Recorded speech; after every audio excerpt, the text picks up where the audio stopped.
So now we're going to talk about number 13, review molality and the other concentration units presented in class. How does molality and mole fraction differ from molarity? And what advantage is there in reporting solution concentrations as a molality or a mole fraction? So you can see up here all the differences between our different concentration units, just like we learned in class. You all had experience with these already, probably from lab.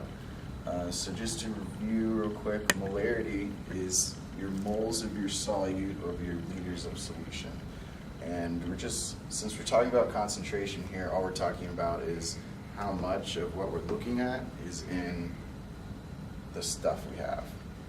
So we're going to use different types of units for every one, and there's different situations where different concentration units will be more applicable.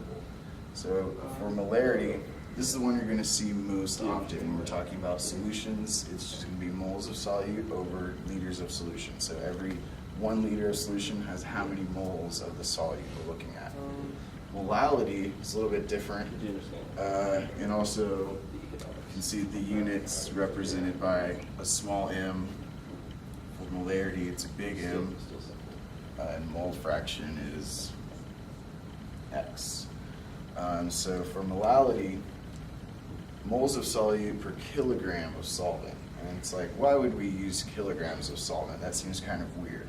The reason why is because when the temperature is varied, the solvent will expand and contract. So if you're taking measurements over a range of temperatures, you're going to want to use molality rather than molarity, because the amount of your solution will vary as your temperature changes. So if your temperature is varying, you have to use molarity.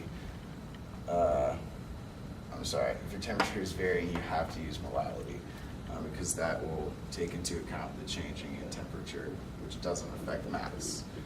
For mole fractions, this is going to be most appropriate for using gases rather than liquids. It's just the moles of your component that you're looking at over the total moles of all components.